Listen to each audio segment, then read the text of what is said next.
السلام علیکم، کیسے ہیں آپ سب؟ میرا نام ہے سحر علی۔ اردو سٹوری چینل سحر وائس میں آپ سب کو خوش آمدید۔ ہماری ویڈیوز آپ کو اچھی لگیں تو ویڈیوز کو لائک کر کے چینل کو سبسکرائب کر دیں اور نئی آنے والی ویڈیوز کی اپڈیٹ کے لیے بیل آئیکن کو بھی پریس کر دیں۔ آج جو میں آپ کو کہانی سنانے جا رہی ہوں اس کا لفظ لفظ سطر سطر خوف و ہراس کے لبادے میں لپٹی ہوئی، دل پر سختہ طاری کرتی ہوئی، رات کے گھٹا ٹاپ اندھیرے میں ایک کپل کے ساتھ گزری بھیانک رات کی کہانی ہے۔ تو چلیں کہانی کو شروع کرتے ہیں۔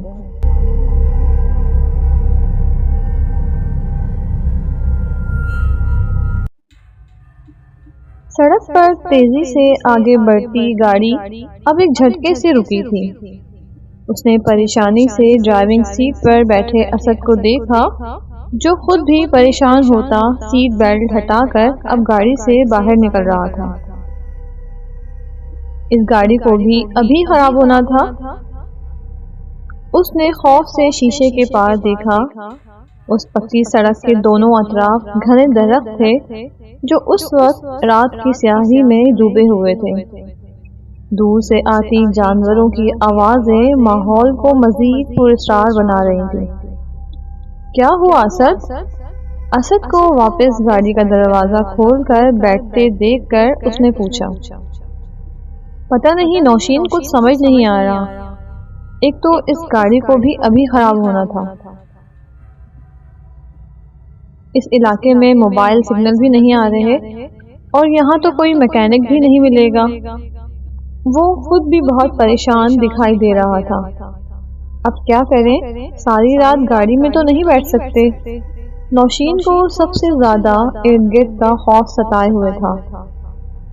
تھوڑی دیر رکتے ہیں، شاید کوئی لفٹ مل جائے، ورنہ وہ پیچھے جو گھر گزرا تھا ادھر جا کر مدد مانگ لیں گے۔ اسد نے اس کے خوف کو سمجھتے ہوئے نرمی سے کہا، جس پر نوشین اذبات میں سر ہلاتے مدد کے لیے دل ہی دل میں دعائیں مانگنے لگی۔ تقریباً 1 گھنٹہ گاڑی میں بیٹھے رہنے کے بعد جب اس سنسان سڑک پر کوئی نظر نہ آیا تو اسد نے پریشانی سے اس کی طرف دیکھا جو بس رونے ہی والی تھی۔ نوشین، مزید مدد کے لیے انتظار کرنا بیکار ہے۔ ہم گاڑی لاک کر کے وہ پیچھے جو گھر تھا وہاں چل کر مدد مانگتے ہیں، شاید وہ ہمیں اپنے گھر میں رات رکنے دیں۔ اسد کی بات پر اس نے اذبات میں سر ہلایا اور اس کا ہاتھ تھام کر واپس اس راستے پر چل پڑی جہاں کچھ قدموں کی دوری پر وہ گھر موجود تھا۔ وہاں پہنچ کر انہوں نے کہا، کیا ہم ایک رات یہاں ٹھہر سکتے ہیں؟ دراصل ہم دوست کی شادی سے ہو کر واپس گھر جا رہے تھے تو رستے میں ہماری گاڑی خراب ہو گئی۔ دروازہ کھلنے پر سلام دعا کے بعد اسد اپنا مسئلہ بیان کرنے لگا، جس پر ہاتھ میں لالٹین تھامے سفید کپڑوں میں ملبوس سامنے کھڑا شخص بے تاثر چہرے سے انہیں سنتا اذبات میں سر ہلا گیا۔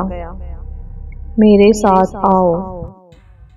دروازے سے ہٹتا وہ پلٹ کر اندر کی جانب بڑھ گیا، جبکہ اسد کے ہاتھ پر نوشین کی گرفت سخت ہوتی گئی۔ وہ اس ماحول سے کافی خوف زدہ دکھائی دے رہی تھی۔ ریلیکس نوشی، اسد نے تسلی دینے والے انداز میں اس کا ہاتھ دبایا اور اس شخص کی طرف دیکھا جو انہیں لاؤنج میں لے آیا تھا۔ معاف کرنا، لائٹ گئی ہوئی ہے اور جنریٹر بھی خراب ہے۔ آج کی رات اندھیرے میں ہی گزارنی پڑے گی۔ وہ بالکل سنجیدہ تھا۔ ہم مینج کر لیں گے، پر آپ نے اپنا نام نہیں بتایا اور آپ کے گھر میں اور کوئی نہیں ہے؟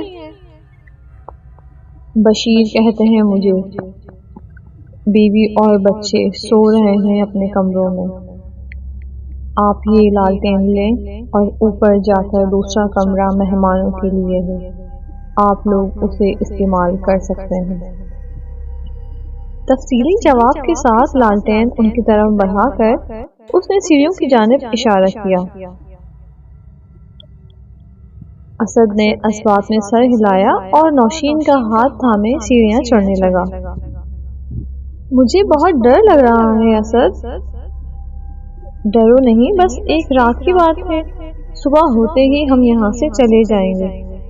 اس نے مسکراتے ہوئے یوں جیسے حوصلہ دے رہا ہو۔ دونوں سیڑھیاں چڑھتے اوپر کمرے کے سامنے آ کر رکے تھے۔ نوشین نے یوں ہی گردن موڑ کر نیچے بشیر کو دیکھنا چاہا، پر پورا لاؤنج اندھیرے میں ڈوبا ہوا تھا۔ اس نے گھبرا کر اسد کے ہاتھ پر اپنی گرفت مزید سخت کر دی۔ اندر چلو نوشی۔ دروازہ کھول کر اسد نے اسے اندر جانے کا اشارہ کیا۔ نوشین نے ڈرتے ڈرتے اندر قدم رکھا اور چاروں جانب نظر دوڑائی۔ لالٹین کی مدھم روشنی میں بھی وہ اندازہ لگا سکتی تھی کمرہ انتہائی صاف اور خوبصورتی سے سجایا گیا تھا، جیسے آج ہی اس کی سجاوٹ کی گئی ہو۔ اسٹرینج، کیا ہوا نوشین؟ نوشین کی آواز پر لالٹین کو ٹیبل پر رکھتے ہوئے اسد نے چونک کر اس کی طرف دیکھا۔ کمرہ ایسے تیار کیا ہوا ہے جیسے ہمارے آنے کا پہلے سے پتا ہو، اور حیرت کی بات ہے کمرہ لاک تک نہیں تھا، حالانکہ اس آدمی کے مطابق یہ کمرہ مہمانوں کے لیے ہے۔ حیران کن بات تو یہ بھی ہے کہ اس نے ہمارے بارے میں کچھ پوچھا بھی نہیں اور فوراً رات رکنے کی اجازت دے دی۔ لیکن خیر، صبح ہوتے ہی ہم یہاں سے نکل جائیں گے، اس لیے زیادہ سوچو نہیں اور بس سونے کی تیاری کرو، رات بہت زیادہ ہو گئی ہے۔ نوشین کے سامنے کھڑے ہو کر اس نے اپنے دونوں ہاتھ اس کے سامنے پھیلائے، جنہیں وہ مسکراتے ہوئے تھام گئی۔ میں نے سوچا تھا گھر جا کر تمہیں بتاؤں گا آج تم کتنی پیاری لگ رہی ہو، مگر قسمت۔ اس کے سجے سورے روپ کو دیکھ کر اسد نے سرد آہ بھری، جبکہ اس کی بات کا مطلب سمجھتے ہوئے نوشین کی کھلکھلاہٹ کمرے میں گونجنے لگی۔ اسے کہتے ہیں ارمانوں پر اوس کرنا۔ ویسے اب بھی کچھ نہیں بگڑا، پیچھے ہٹیں۔ نوشین اپنے قریب ہوتے دیکھ کر اس نے اسد کو پیچھے کرنے کی ناکام سی کوشش کی، مگر تبھی دیوار پر لگی تصویر زوردار آواز کے ساتھ نیچے گری۔ نوشین جھٹکے سے اس سے دور ہوئی اور گھبرا کر اسے دیکھا۔ ریلیکس نوشی، میں دیکھتا ہوں۔ اسد نے آگے بڑھ کر تصویر کو اٹھاتے ہوئے باغور اسے دیکھا۔ لالٹین کی پھیلی روشنی میں وہ بے رنگ تصویر، جس میں اداس بیٹھی لڑکی ہاتھ میں سرخ رنگ کا دل پکڑے ہوئے تھی، اس سے خون ٹپک کر زمین کو بھی سرخ کر گیا تھا۔ یہ واحد رنگ تھا جو اس تصویر میں دکھائی دیتا دیکھنے والے کو وحشت میں مبتلا کر دیتا تھا۔ اسد نے گھبرا کر اس تصویر کو واپس دیوار پر لٹکایا اور ایک آخری نگاہ اس پر ڈال کر فوراً پھیر لی۔ کیا ہوا اسد؟ نوشین اس کا گھبرانا نوٹ کر چکی تھی۔ کچھ نہیں، آ جاؤ سوتے ہیں۔ وہ سیدھا بیڈ کی جانب بڑھا۔ نوشین بھی خاموشی سے چلتی اس کے ساتھ بیڈ پر لیٹ گئی۔ دھیرے دھیرے سلگتی رات میں جہاں چاند اپنی پوری آب و تاب سے چمک رہا تھا، وہیں دوسری طرف پورے کمرے میں اس وقت گھڑی کی سوئیوں کی ٹک ٹک صاف سنائی دے رہی تھی۔ نوشین اسد کے سینے پر سر رکھے سختی سے آنکھیں موندے اس رات کے گزر جانے کے انتظار میں تھی، جب اسے اپنے بالوں میں ایک کھچاؤ سا محسوس ہوا۔ اسد، کیا کر رہے ہو؟ میرے بال کھینچ رہے ہیں۔ بند آنکھوں سے وہ بڑبڑائی۔ دوسری طرف چھائی خاموشی پر اس نے سر اٹھا کر اسد کی طرف دیکھا، جس کی بھاری ہوتی ہوئی سانسیں اس کے نیند میں ہونے کا پتہ دے رہی تھی۔ نوشین نے گھبرا کر پیچھے کی طرف دیکھنا چاہا کہ تبھی اس کے بال کسی نے زور سے کھینچے، جس کے نتیجے میں گردن میں لگنے والا جھٹکا اتنا شدید تھا کہ اسے اپنے جسم سے جان نکلتی محسوس ہوئی، اور آواز وہ تو جیسے حلق میں ہی کہیں دب گئی۔ اسد! اس نے بامشکل اسد کو پکارا، مگر آواز اتنی دھیمی تھی کہ اسد کی سماعتوں تک اس کا پہنچنا ناممکن تھا۔ نوشین نے اپنے ہاتھ کو حرکت دینی چاہی، پر شاید اس وقت جسم نے بھی اس کا ساتھ چھوڑ دیا تھا۔ بے بسی کی انتہا پر پہنچتے اس کی آنکھوں سے آنسو رواں ہوئے تھے۔ نوشین، کیا ہوا؟ اسد نے اسے جھنجھوڑا۔ نوشین نے ایک جھٹکے سے آنکھوں کو کھولتے ہوئے اس کی طرف دیکھا۔ ایک پل کے لیے تو اسے سمجھ نہیں آیا کہ اس کے ساتھ آخر ہوا کیا ہے۔ نوشین، رو کیوں رہی ہو؟ اسد اس پر جھکا، نرمی سے اس کی آنکھوں کے آنسو صاف کرنے لگا، جبکہ وہ حیرت سے اسے دیکھے جا رہی تھی۔ تم تو سو رہے تھے اسد۔ میں کب سویا؟ تم سو گئی تھی نوشی، اور سوتے ہوئے ہی رونا شروع کر دیا۔ دیکھو میری شرٹ تمہارے آنسوؤں کے باعث گیلی ہو گئی ہے۔ لالٹین کی روشنی میں اس نے اسد کی شرٹ کی جانب دیکھا جو سینے کی طرف سے گیلی تھی۔ نوشین کی الجھن بھری نظریں واپس اس کے چہرے کی جانب اٹھیں۔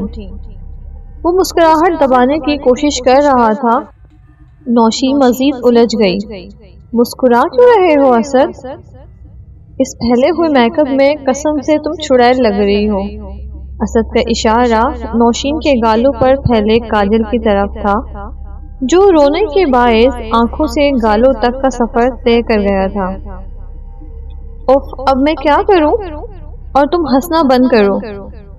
اسد کو مسلسل ہنستے دیکھ کر وہ چڑھتی ہوئی اسے پیچھے دھکیل کر خود اٹھ کر بیٹھ گئی۔ واش روم میں جا کر منہ دھو، اور کیا؟ وہ اب بھی ہنستے ہوئے بولا۔ اپنا موبائل دو مجھے، لائٹ جلا کر۔ نوشین نے اپنا ہاتھ اس کے سامنے پھیلایا۔ وہ تو تمہارے بیگ میں تھا، اسد نے اسے یاد دلایا، اور بیگ تمہاری گاڑی میں ہی رہ گیا۔ اف، اس نے اپنی بیوقوفی پر سختی سے آنکھیں میچ لی۔ ایسا کرو، لالٹین لے جاؤ نوشی۔ ہاں یہ ٹھیک ہے۔ بستر سے اتر کر وہ ٹیبل کی طرف بڑھی اور لالٹین اٹھا کر کمرے میں موجود واش روم میں چلی گئی۔ اب کمرے میں مکمل اندھیرا چھا چکا تھا۔ اسد آنکھوں پر ہاتھ رکھے لیٹا تھا کہ اسے اپنے پیر پر سخت دباؤ محسوس ہوا۔ اس نے ایک جھٹکے سے آنکھیں کھولی۔ عین اس وقت کمرے کا دروازہ بھی جھٹکے سے کھلا۔ اس سے پہلے اسد کچھ سمجھ پاتا، وہ جو بھی تھا اسے کھینچتا ہوا کمرے سے باہر لے گیا۔ لالٹین کی روشنی میں وہ نل کے سامنے جھکی اپنے چہرے کو میک اپ سے پاک کر رہی تھی۔ اس نے نل بند کر کے چہرہ اوپر اٹھایا، جس کے ساتھ ہی ایک پلک شگاف چیخ اس کے حلق سے نکل کر واش روم میں گونج اٹھی۔ شیشے میں نظر آتا اس کا عکس اس وقت پانی کے بجائے خون میں لت پت اس پر نظریں جمائے کھڑا تھا۔ نوشین کی چیخوں کا گراف بڑھتا جا رہا تھا۔ وہ تیزی سے دروازہ کھولتی واش روم سے باہر نکلی۔ کمرہ اندھیرے میں مکمل ڈوبا ہوا تھا۔ اس نے بدحواسی میں اسد کو پکارا، مگر خاموشی۔ اسد! آنکھیں اندھیرے سے مانوس ہوئیں تو اس نے دیکھا کمرہ خالی تھا، جبکہ دروازہ کھلا ہوا تھا۔ وہ خود بھی بھاگتی ہوئی کمرے سے باہر نکلی۔ اسد، کہاں ہو تم؟ اسے رونا آنے لگا۔ تنہا اس اندھیرے میں ڈوبے گھر سے اسے خوف محسوس ہو رہا تھا۔ اسد! اس نے پھر پکارا۔ جب دوسرے کمرے سے اسد کی چیخنے کی آواز سنائی دی، نوشین تیزی سے اس طرف بڑھی۔ دروازہ دھکیل کر اس نے جیسے ہی اندر قدم رکھا، سامنے ہی چھوٹی بچی کھڑی نظر آئی۔ کون ہو تم؟ اس نے حیرت سے پوچھا۔ دوسری جانب خاموشی چھائی ہوئی تھی۔ وہ بچی بس خاموش کھڑی اسے دیکھے جا رہی تھی۔ بشیر کی بیٹی ہو؟ چلی جاؤ یہاں سے۔ مرد اور عورت کی ملی جلی آواز میں اپنے سوال کے بدلے ملنے والا جواب اور آواز سے اسے ایک بار پھر بھاگنے پر مجبور کر گیا۔ وہ چیختے ہوئے سیڑھیوں سے اترنے لگی تھی جب سیڑھیاں چڑھ کر اسد تیزی سے اس کے پاس آیا۔ نوشین، نوشین! نوشین نے خوف سے اسد کو دیکھا جس کے سر سے خون نکل رہا تھا۔ اسے تو یہ یقین کرنا ہی مشکل ہو گیا تھا کہ آیا سامنے کھڑا اسد اس کا شوہر ہے یا کوئی اور۔ اسد؟ اس نے ڈرتے ڈرتے تصدیق چاہی۔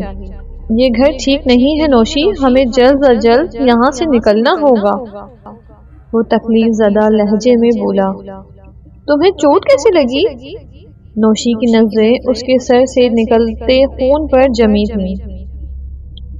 نہ جانے کون سی طاقت تھی جو مجھے بیڈ سے کھینچتے ہوئے نیچے لاؤنج میں لے گئی۔ بس اسی دوران میرا سر پھٹ گیا۔ یہ کہتے ہوئے اسد نے اس کا ہاتھ پکڑا اور تیزی سے سیڑھیاں اترنے لگا۔ تبھی سفید لباس میں لمبے بال اپنے آگے ڈالے ایک عورت ان کے سامنے آ کھڑی ہوئی۔ وہ الٹے پاؤں اوپر کی طرف بھاگے۔ پورے گھر میں بچوں کے رونے کی آوازیں اور عورتوں کے چیخنے کی آوازیں گونجنے لگی۔ اسد، ہم نہیں بچیں گے، یہ ہمیں مار دیں گے۔ کانوں پر ہاتھ رکھے وہ روتے ہوئے بولی۔ نوشین پلیز رو نہیں، ہم نکل جائیں گے یہاں سے، بس تھوڑی ہمت کرو تم۔ اسد نے اس کا ہاتھ مضبوطی سے اپنی گرفت میں لیا اور چھت کی جانب جاتی سیڑھیوں کی طرف بڑھا۔ جب وہی عورت چاروں ہاتھوں پیروں پر چلتی سیڑھیاں اترتی دکھائی دی، وہ واپس نیچے کی جانب بھاگے۔ اسد، میرا پیر! تیزی سے بھاگتے ہوئے نوشین کا پیر مڑا اور وہ وہیں پیر پکڑ کر بیٹھ گئی۔ نوشین ہمت کرو پلیز۔ اسد نے اس کا ہاتھ پکڑ کر کھڑا کیا اور اسے لیے لاؤنج کی طرف بڑھا۔ وقت کیا ہوا تھا انہیں کچھ خبر نہ تھی۔ وہ جیسی بھی کر اس آسیر زدہ گھر سے باہر نکل جانا چاہتے تھے، پر کیسے یہ وہ خود بھی ابھی نہیں جانتے تھے۔ لاؤنج میں پہنچ کر وہ دونوں اپنا سانس بحال کرنے کے لیے رکے تھے کہ اچانک خون کی بوندیں ان دونوں کے چہروں پر گرنا شروع ہو گئی۔ چہرہ اٹھا کر دیکھا تو چھت سے لٹکتے فانوس پر کسی آدمی کی خون سے لت پت لاش لٹک رہی تھی۔ نوشین بھاگو! اس آدمی سے نظر ہٹی تو اسد کی نظر نوشین کے پیچھے کھڑی اس لمبے بالوں والی عورت پر پڑی۔ وہ چیختا اسے لیے باہر جانے والے دروازے کی طرف بڑھا جو لاک تھا۔ یہ تو لاک ہے اسد! نوشین روتے ہوئے بے بسی سے بولی، ساتھ ہی چہرہ موڑ کر پیچھے دیکھا۔ دائیں جانب سے نکل کر ایک بچی بھی انہیں اپنی طرف بڑھتی دکھائی دی۔ اسد جلدی کرو پلیز، یہ ہمیں مار دیں گے۔ دروازے کو کھولنے کی کوشش کرتا اسد خود بھی بے بس دکھائی دے رہا تھا۔ اس سے پہلے کہ وہ کچھ کرتا، کسی آدمی کے چیخنے کی آواز اس کے کانوں سے ٹکرائی۔ وہ پیچھے مڑے، وہی فانوس والا آدمی ہاتھ میں کلہاڑا پکڑے بھاگتا ہوا ان کی طرف آ رہا تھا۔ ان دونوں نے سختی سے آنکھیں میچ لیں۔ اب موت سے بھلا کون بھاگ سکتا تھا؟ اس آدمی نے کلہاڑا اسد کی طرف پھینکا، جس کے ساتھ ہی ایک زوردار آواز اس تنہا گھر میں گونجی تھی، اور پھر سناٹا چھا گیا، موت کا سناٹا۔ نوشین نے آنکھیں کھول کر دیکھنا چاہا، پر چہرے پر پڑتی تیز روشنی نے اسے واپس آنکھیں بند کرنے پر مجبور کر گئی۔ نوشین! اسد کی آواز پر نوشین نے دوبارہ بامشکل آنکھوں کو کھول کر دیکھا۔ چہرے پر پڑتی یہ روشنی سورج کی روشنی تھی، اور سامنے ہی دروازے پر دو آدمی کھڑے تھے۔ تو کیا صبح ہو گئی؟ نوشین نے سوچا۔ اسد کا خیال آتے ہی اس نے خوف سے نظریں گھمائیں، پر وہ تو برابر میں ہی صحیح سلامت کھڑا ان آدمیوں کو دیکھ رہا تھا۔ کون ہو تم لوگ اور اندر کیسے آ گئے؟ ان میں سے ایک آدمی نے پوچھا۔ اسد انہیں سب کچھ بتاتا چلا گیا، جسے سن کر اس آدمی نے گہرا سانس لیا اور دونوں کو دیکھا۔ میں بشیر ہوں اور یہ میرا گھر ہے۔ اس آدمی کی باتوں پر اسد نے بے یقینی سے اسے دیکھا۔ یہ رات والے بشیر سے بالکل مختلف تھا، جبکہ نوشین تو خوف سے پورے لاؤنج میں نظریں گھما رہی تھی، جہاں اب کوئی بدروح دکھائی نہیں دے رہی تھی۔ آپ کا گھر؟ ہاں میرا گھر ہے، پر آصف زدہ ہونے کے باعث میں اس گھر میں رہ سکتا ہوں نہ بیچ سکتا ہوں۔ خیر اب تم دونوں جلدی سے یہاں سے نکلو، ہمیں یہاں پڑھائی شروع کرنی ہے۔ بشیر نے کہتے ہوئے اپنے ساتھ کھڑے آدمی کی طرف دیکھا جو اپنے حلیے سے ہی کوئی عامل لگتا تھا۔ وہ زیر لب کچھ پڑھتا اندر کی طرف بڑھا تھا۔